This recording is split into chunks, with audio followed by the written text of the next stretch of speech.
ఈశాన్యంలో నడక మంచిదనో, ఉచ్చస్థానం కాబట్టి మెయిన్ డోర్ రావాలనే ఉద్దేశంతో డోర్ పెట్టుకోవడము, హాల్ రావడము, పూజ చేసేటప్పుడు ఇంటికి ఎవరైనా వస్తే ఇబ్బందిగా ఉంటుందనో, రకరకాల కారణాల చేత కిచెన్కి పక్కగా సౌలభ్యంగా ఉంటుందని నిర్మించుకుంటూ ఉంటారు.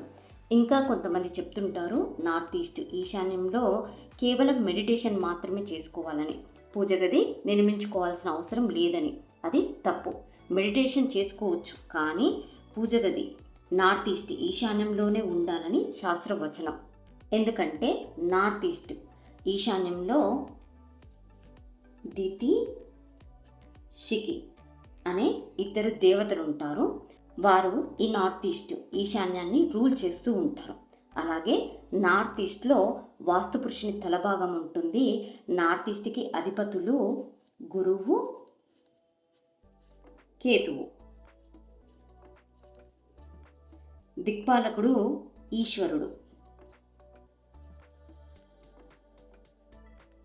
నార్త్ ఈస్ట్ ఈశాన్యం అనేది mind, new ideas, vision clarity, మానసిక ప్రశాంతత, దూరదృష్టి, ఆలోచనలు, డెసిజన్ ఆఫ్ మేకింగ్ లాంటివి ఇస్తుంది.